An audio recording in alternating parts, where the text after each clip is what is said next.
4장 30절에서 35절 말씀 봉독합니다. 그들과 함께 음식 잡수실 때에 떡을 가지사 축사하시고 떼어 그들에게 주시니 그들의 눈이 밝아져 그인 줄 알아보더니 예수는 그들에게 보이지 아니하는지라. 그들이 서로 말하되 길에서 우리에게 말씀하시고 우리에게 성경을 풀어주실 때에 우리 속에서 마음이 뜨겁지 아니하더냐 하고 곧 그때로 일어나 예루살렘에 돌아가 보니 11제자 및 그들과 함께한 자들이 모여 있어 말하기를 주께서 과연 살아나시고 시몬에게 보이셨다 하는지라. 두 사람도 길에서 된 일과 예수께서 떡을 떼심으로 자기들에게 알리신 것을 말하더라. 아멘. 우리 한번 선포합니다. 하나님은 살아계십니다. 하나님은 살아계십니다.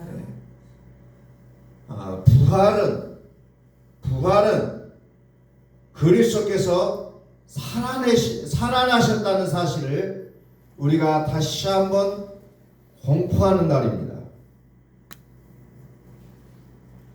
부활은 하나님이 살아계신다는 거예요. 좀 전에 우리가 선한 능력으로 찬양을 했는데 그 찬양이 죽음을 앞둔 상황 가운데서 그 찬양을 만들어서 불렀다고 했어요. 왜 그 죽음을 앞둔 상황 속에서 선한 능력을 가지신 하나님을 찬양할 수가 있겠느냐? 부활이라는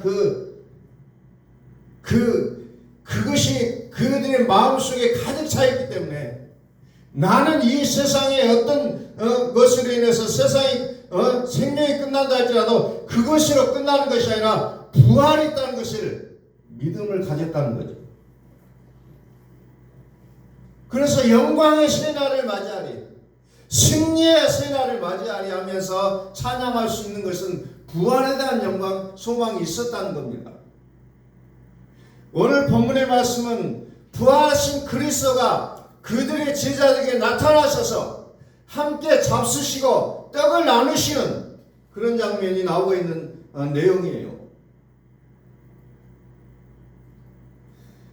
오늘 말씀에 놓여지기 전에 그들에게 무엇을 얘기하냐면 내가 이제 3일 만에 죽은 자 가운데서 3일 만에 살아나실 것을 얘기했지 않느냐. 그래서 내가 다시 살아났다라는 것을 얘기하시면서 그럼에도 불구하고 그들은 그 말이 무슨지를 잘 알지 못하니까 함께 떡을 가지시고 축사하시고 떼어 그들에게 나눠주시고 이렇게 하니까 그들의 눈이 밝아져서 그가 예수님임을 알게 됩니다. 그 순간 부활하신 그리스도는 이제 보이지가 않습니다. 이제 그들의 마음에 이제 그 살아계심을 이제 보여주시고 살아계신다는 그 믿음의 확고함을 전달하시고 이제 사라지시는 모습을 성경은 기록하고 있다는 겁니다. 자, 30절 말씀 다시 봅니다. 그들과 함께 음식 잡수실 때에 떡을 가지사 축사하시고 떼어 그들에게 주시니 그들의 눈이 밝아져 그랬죠. 그들의 눈이 밝아졌다는 겁니다. 눈이 밝아졌는데 눈이 밝아져 어떻게 됩니까? 그인 줄 알아보더니 예수는 그들에게 보이지 아니하느니라. 눈이 밝아졌다는 겁니다. 눈이 밝아졌다. 밝아졌다는 말이 무슨 말이냐? 디아노이고 닫혀진 것을 완전히 열었다는 겁니다. 그동안에는 자기들 옆에 와서 고난을 받으시고 죽으시고 3일 만에 부활하실 것을 말씀하시고 성경은 나에 대하여 말씀하셨다는 것을 얘기해 주셨지만 몰랐어요. 그런데 눈이 밝아졌다는 말은 무슨 말이에요? 그전에는 닫혀져 있던 것이 이제는 완전히 열려진 상태를 얘기하고, 그전에는 예수가 누구인지를 정확하게 몰랐지만 이제는 확실하게 알게 됐다는 거죠. 이게 밝아졌다는 거죠. 이 밝아졌다는 것을 보면서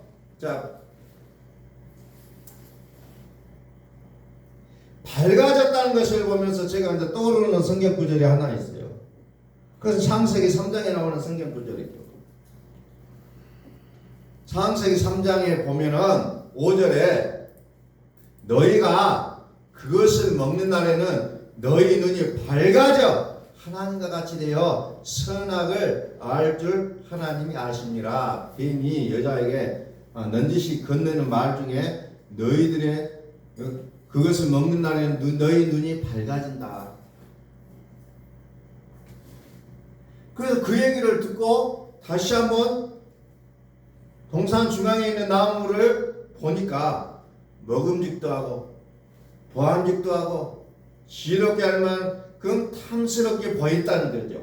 그전에는 그걸 별로 인지를 못했어요. 근데 이 말이 딱 들려지는 순간에 딱 그것이 인식이 되기 시작했다는 거예요. 그래서 여자가 그 열매를 따먹고 자기 남편에게도 줬다는 거예요. 그냥 같이 먹는 거예요. 그렇게 되니까 어떻게 됩니까? 이에 그들의 눈이 밝아져 그랬어요. 자기들이 벗은 줄 알고 무화과 나무 잎을 엮어 치마로 삼았더라. 그전에는 그렇게 벗고 다녔는데도 불구하고 그것을 전혀 인식을 하지 못하고 살았어요. 어찌 보면은. 그런데 갑자기 과거에는 그렇게 생각하지 못했는데 지금 눈이 밝아진 뒤에 새롭게 발견하게 되는 거죠. 새로운 인식을 한다는 거죠.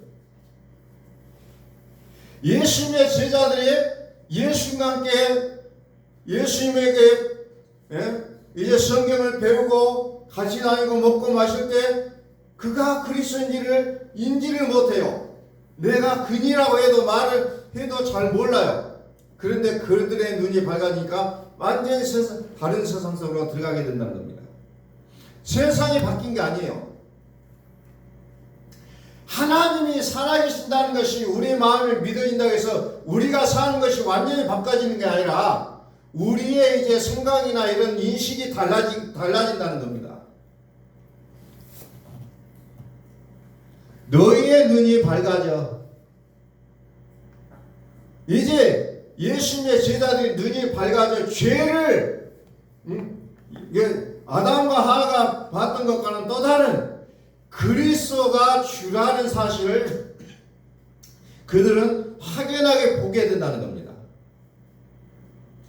사도행전 17장 3절을 보니까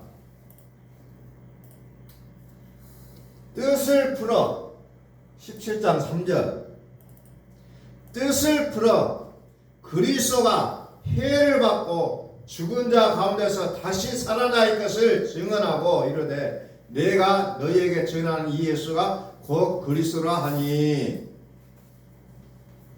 뜻을 풀어 그리스도가 해를 받고 죽은 자 가운데서 다시 살아날 것을 증언하고 이르되 너희가 전하는 이 예수가 그리스도다.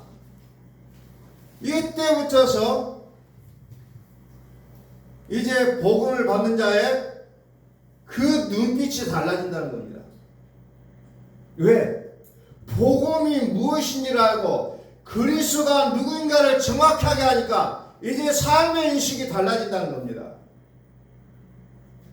오늘 우리는 예수님을 막연하게 부활하심을 믿습니다. 나 그거 믿어요.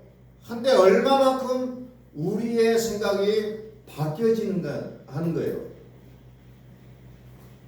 예수님의 제자들이 이제 복음을 정확하게 한 뒤로 물물을 가리지 않고 복음을 전하는 일에 정말 전심전력을 냈던 그 모습을 보면서 과연 우리의 인식도는 어느 정도냐? 저는 참 이 말씀을 보면서 답답하더라고요. 얼만큼 내가 그것을 인식하고 인정하고 내가 얼마만큼 복음으로 내 마음이 점령당하고 있는지를 생각해 보는 거예요. 그런데 적당하게 나의 것을 나의 만족을 채워가면서 예수를 믿는다고 고백하면서 살아가는 이 모습들이 정말 눈이 밝아 그리스도인 것을 아는 자의 모습인가를 많이 생각해 보게 된다.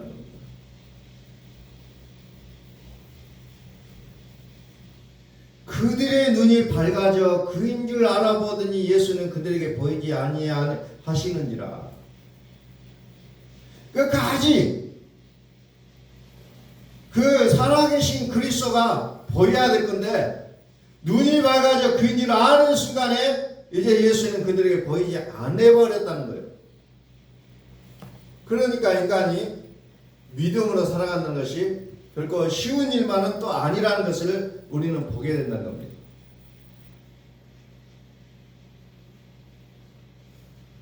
좀 우리가 복음 안에서 새로운 세상을 우리가 좀 들어가 봐야 되지 않느냐.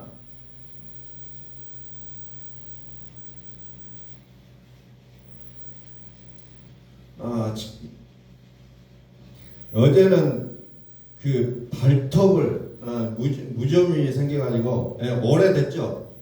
발톱이 많이 이제 썩어서 발톱이라는 것을 이제 병원에 가서 이제 제거를 하는 작업을 하는데 이것은 어떤 마취를 하고 하는 작업이 아니라 그냥 하더라고요. 근데 마취를 하면 마취 주사가 더 아프다 그래요. 그래서 이제 피가 나도 그냥 그것을 잘라내야만이 이제 치료가 될 수 있다는 거예요. 그래서 살도 잘려 나가고 어떤 그런 그 고통 가운데서 이제 시간을 보낸 다음에 이제 다 잘려진 다음에 이제 이제 걸었는데 평소에는 발톱이라는 것이 덮여 있기 때문에 걸어도 불편한 것이 없었고 어떤 곳에 부딪혀도 별로 아프지가 않는데 발톱이라는 것이 있다가 없어졌어요. 그러니까 뭐 조금만 걸려도 굉장히 그 충격이 엄청나더라고요. 그래서 발톱이라는 것이 얇지만은 몸을 보호하고 있는 기능으로서 엄청난 그 결과를 가지고 있더라고요. 그 발톱에 대한 그 새로운 그 인식, 그것이 이제 발톱이라는 것이 얼마나 소중한지를 다시 한번 깨닫는 그런 것처럼 내가 복음에 대해서 어떤 것을 알았다면 내가 복음으로 새로운 인식을 가지고 사는 나의 삶의 모습이 어떻게 될 것인가를 우리는 다시 한번 좀 생각해 볼 수 있는 그런 시간이 될 수가 있다는 겁니다. 눈이 밝아지는 거예요. 하나님에 대해서 이제 새로운 이제 정말 그동안 알지 못했던 것을 알게 된다는 거죠. 자, 그러면서 32절 봅니다. 그들이 서로 말하되 길에서 우리에게 말씀하시고 우리에게 성경을 풀어 주실 때에 우리 속에서 마음이 뜨겁지 아니하느냐? 마음이 뜨거워졌다는 거죠. 언제? 성경을 풀어주실 때. 그래서 교회가 가장 중요하게 생각하는 게 뭐예요? 성경을 알리는 일에 최우선을 두고 있다는 거죠. 내 아의 마음이 뜨거워졌어. 무엇으로 뜨거워졌느냐? 성경을 풀어줄 때 뜨거워졌느냐? 아니면 다른 것으로 뜨거워졌느냐? 이것은 완전히 다르다는 거예요.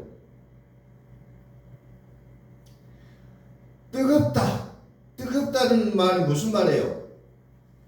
카이오라는 말을 써요. 카이오. 불을 켜다, 불을 붙이다, 불사르다, 태우다 할 때 카이오라는 단어를 사용한다고 합니다. 다시 말해서 우리는 내 마음이 뜨거워져야 움직여요. 내 마음이 가야 한다고 얘기하잖아요.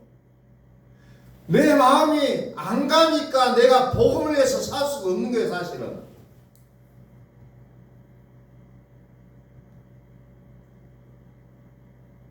내 마음이 뜨거워져야 된다는 거예요. 여러분들은 뭔가를 할 때요, 정말 마음이 움직여서 하잖아요. 그렇지 않으면 가만히 있어요. 그냥 누가 뭐라고 해도 마음이 움직이지 않으면 별 반응이 없어요. 복음 앞에서 내가 이런 마음의 뜨거움이 없이 살아간다면 우리는 어찌해야 돼요? 정말 힘들다는 겁니다. 믿기는 믿는 것 같은데 도무지 복음을 위해서 내 마음이 움직이지가 않는다는 겁니다. 복음이 나의 마음을 뜨겁게 해야 내가 복음을 위해서 살 수가 있는데 복음이 나의 마음을 뜨겁게 하지는 못해요. 마음이 가지를 않습니다. 그러나 세상을 향하여 나아가는 나의 마음이 어떻게 불이 붙은다는 거예요. 그러니까 세상을 향해서의 움직이는 나의 모습은 그냥 빛의 속도로 움직이잖아요.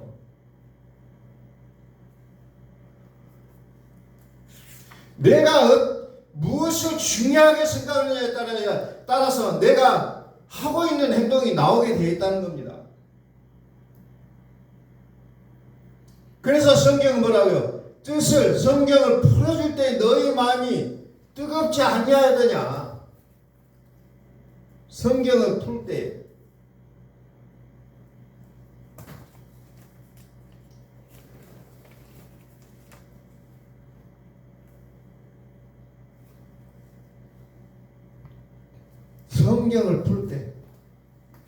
뜻을 풀어 그리스도가 해를 받고 죽은 자 가운데 다시 살아날 것을 증언하고 이르되 내가 너희에게 전하는 예수가 곧 그리스도다.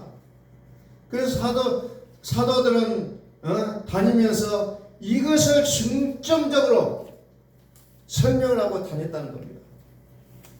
뭐 그들이 다닐 때에 기도하면 병이 낫는다, 기도하면 문제가 해결된다 이런 거 말하고 다니는 것이 아니라 그리스도가 해를 받고 죽은 자 가운데서 다시 살아날 것을 증언하고 다녔다는 거예요. 그랬을 때에 병이 낫기도 하고 귀신 들은 자가 귀신이 나가는 그런 것을 보게 되고 막 별별 그 기적을 다 경험하게 되어 있다는 거예요. 그런데 우리 사람들은 뭐라고 해요? 자꾸 거꾸로 얘기해요. 기도하면 낫습니다. 기도하면 병든 자가 낫습니다. 귀신 들린 자가 귀신이 쫓겨납니다. 뭐 이런 식으로만 얘기하고 있다는 거죠. 근데 사도들은 그렇게 하지 않아요. 뜻을 풀어 그리스도가 해를 받고 죽은 자 가운데서 다시 살아날 것을 증언한 것이 예수님의 제자들 사도들이 하고 다녔던 일이라는 거죠. 그런데도 불구하고 여전히 교회가 어때요? 여전히 기도하면 복 받습니다. 기도하면 병 낫습니다. 이 얘기하고 다닌다는 거예요. 그러니까 오늘날의 교회가 힘을 잃어버리잖아요. 사도들이 하고 다닌 것과는 너무나도 다르다는 겁니다.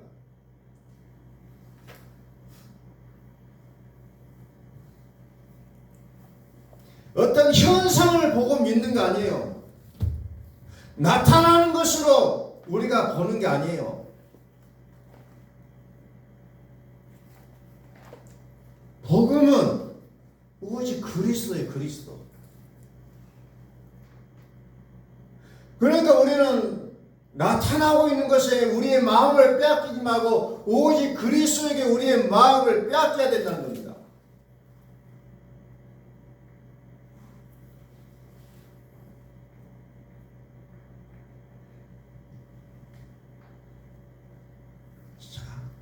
스데반 집사가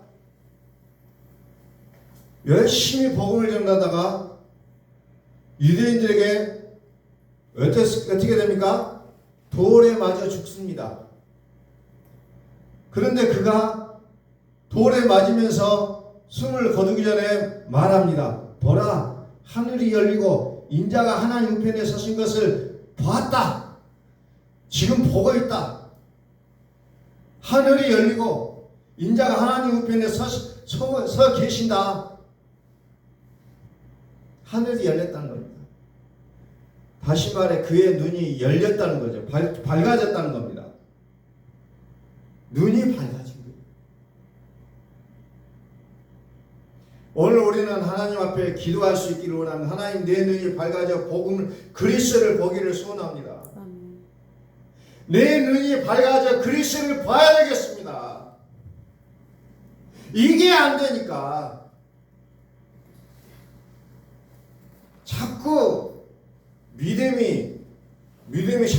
뒤로 가는 거예요. 세상이 앞서고 믿음은 뒤로 나가는 거예요. 우리는 믿음이 앞서고 세상을 믿음의 눈으로 바라봐야 될 것인데 자꾸 세상으로 믿음을 평가를 해보려고 한답니다. 세상으로 성경을 해석을 해보려고 해요. 이것은 상식적으로 맞지 않아. 이것은 세상을 사는데 전혀 도움이 되지 않아. 이렇게 나가게 돼 있다는 거죠. 그러나 눈이 밝아지면 어떻게 해요? 성경으로 세상을 살아가게 돼 있다는 거죠.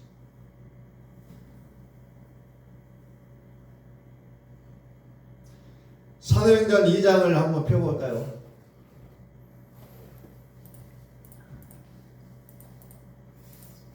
이 사도들의 마음이 어떻게 해서 뜨거워진가 봅시다.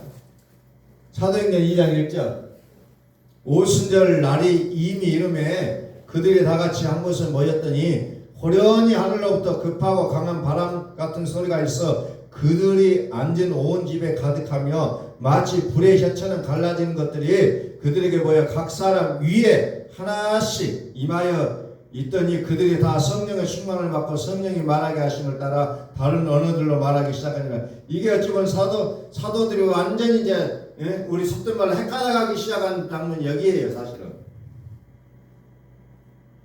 여기에 여러 가지 비유들이 나오는데 이건 뭐예요? 다 성령을 얘기하고 있잖아요. 성령. 다른 얘기를 하면 그리스도로 얘기하고 있어요. 그리스도가 그들의 마음 가운데 오니까 이제 그들의 눈이 밝아지고 이제 그들이 무엇을 위해 살 것인가를 이제 완벽하게 이제 결정나는 그 장면이 사도행전 2장이에요.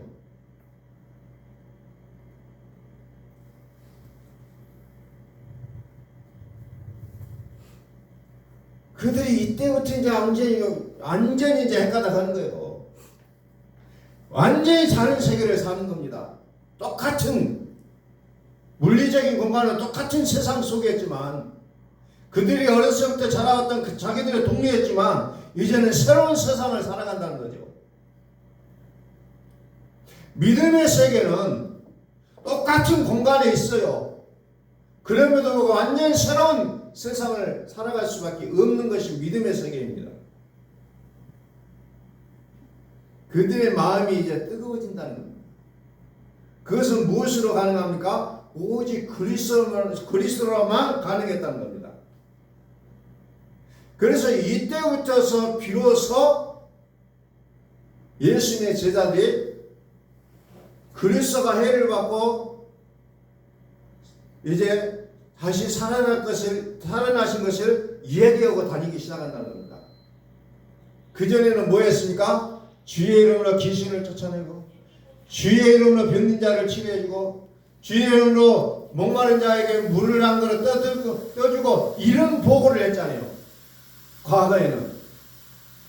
그런데 사도행전 50절 성령 강림 이후로는 그런 얘기 안 해요. 그들은 그런 얘기 안 씁니다. 오직 그리스도가 너희가 죽인 이 예수가 그리스도다 하는 것을 증거하는 일에 열을 내고 있다는 겁니다.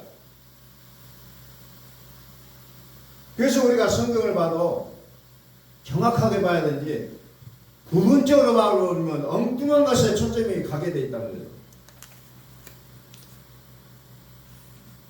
이때부터 사도들이 완전히 이제 달라진다는 겁니다. 자, 36절을 올립니다. 사도행전 2장 36절. 사도행전 2장 36절. 그런즉 이스라엘 온 집은 확실히 알지니 너희가 십자가에 못 박은 이 예수를 하나님이 주와 그리스도가 되게 하셨느니라 하니 이제 그들은 온 집 이스라엘 온 집에 확실히 알지니 이제 이스라엘 사람들에게 이제 이 복음을 알려면 너희가 십자가에 못 박은 이 예수를 하나님 주와 그리스도가 되게 하셨다 이것만 전달하고 다니는 거예요. 그 다음에 37절에 보니까 마음이 뜨거워진 사람들이 어떤 공동체를 이루고 살아가는지를 이제 보여주는 것이 이제 그 다음에 나옵니다. 그들이 이 말을 듣고 마음에 찔려 베드로와 다른 사도들에게 물어 이르되 형제들 우리가 어찌할꼬 하거늘 이제 비로소 그리스도의 복음을 듣고 그들의 마음이 뜨거워지기 시작합니다. 그래서 그들이 뭐합니까? 믿는 사람이 다 함께 있어 모든 물건을 서로 통용하고 물건을 서로 나눠 쓰는 거죠. 날마다 마음을 같이하여 또 재산과 소유를 팔아 각 사람 필요에 따라 나눠주며 날마다 마음을 같이하여 성전에 모이기를 힘쓰고 집에서 떡을 떼며 기쁨과 순전한 마음으로 음식을 먹고 하나님을 찬미하며 또 온 백성에게 칭송을 받으니 주께서 구원받는 사람 날마다 더하게 하시니라. 이제 마음이 뜨거우니까 어째요? 내 것이라고 말하지 않냐고 내 것도 나눠주는 그런 모습으로 바뀌고 있다는 겁니다. 그래서 아름다운 공동체의 모습을 보여주고 있어요. 나를 찾기 시작하는 공동체는 존재할 수가 없다는 겁니다. 나의 시간이다. 내 것이다. 이러기 시작하면 공동체는 무너질 수밖에 없지만 마음이 뜨거워진 이제 그들은 이제 내 것이라고 말하지 않고 함께 사용할 것으로 생각하며 그렇게 나누는 모습을 여기서 보여주고 있다는 겁니다.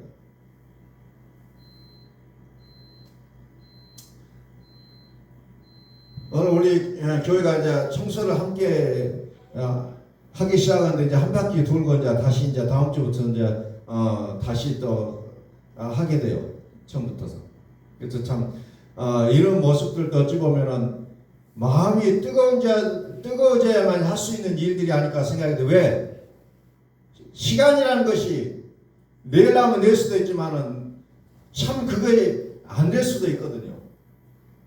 그래서 모두가 다 이렇게 또 협심하여 협력하여서 일하는 이런 것들을 해가는 그 처음 시작을 하는 것을 보면서 참 기쁨이 있어요. 함께 하려고 하는 그런 모습들이 너무나도 아름답게 보인다는 겁니다. 이게 교회의 모습이라는 거죠. 함께 하는 거죠. 함께 서로 짐을 나누고 고민도 함께 나누고 그래서 함께 기도하고 함께 풀어나갈 수 있는 거 이게 교회 공동체의 모습이라는 겁니다. 나의 적은 힘이라도 함께 나누면 더 큰 힘을 발휘할 수가 있다는 거죠. 거기에서 힘이 나오는 거예요. 우리 교회가 사람이 많다 적다가 아니에요. 지금 모여있는 사람끼리만 우리가 서로 협력한다면 더 좋은 결과를 엮어낼 수가 있다는 겁니다. 사람은 항상 생각하는 게 뭐예요? 물리적인 양이에요. 우리 교회는 적은 교회니까 항상 적은 자의 모습으로 그냥 뭔가 할 수 없다라는 그 생각을 가져요. 그런데 큰 교회는 자기는 할 수 없는데 마치 자기도 할 수 있는 것처럼 부풀려서 살아가요. 할 수 있다. 그래서 큰 교회에 다니는 사람들 어때요? 교회에 대한 자부심이 충만해요. 근데 자기는 믿음도 없어요.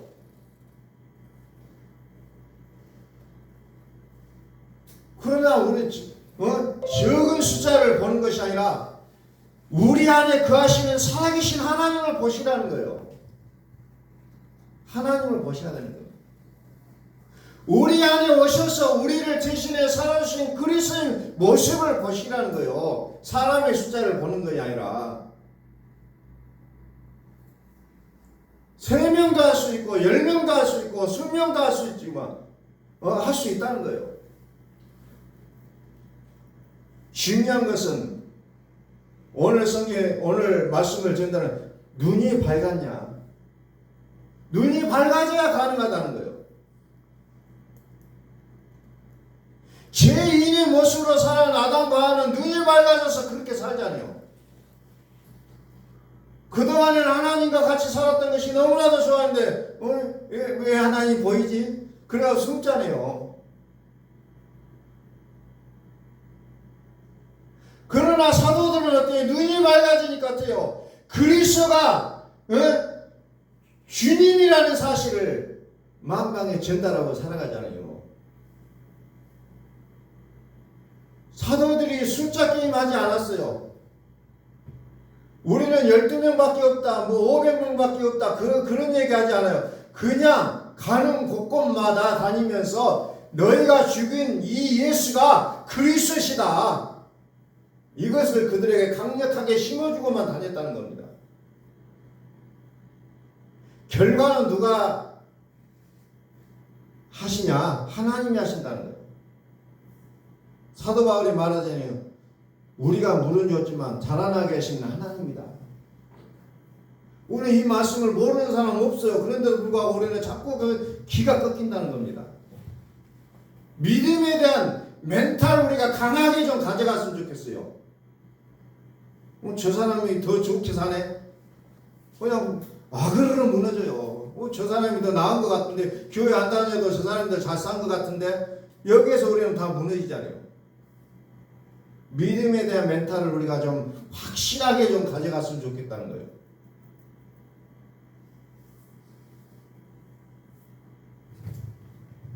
어떻게 보면 세상은 확신하는 자의 몫이에요. 확신한 자가 이기는 겁니다. 그렇지 않으면 자꾸 다른 사람에게 끌려가는 인생이에요. 내가 확신을 가져야 된다는 겁니다. 내가 믿음을 가져야 된다는 거예요. 살아계신 하나님에 대한 내 믿음이, 내가 믿음을 가졌을 때 다른 사람도 믿게 하는 거지, 저 사람 눈치 보고 있으면 절대로 이 복음을 전달할 수가 없다는 거예요. 전달할지라도 그의 마음을 살 수는 없다는 거예요.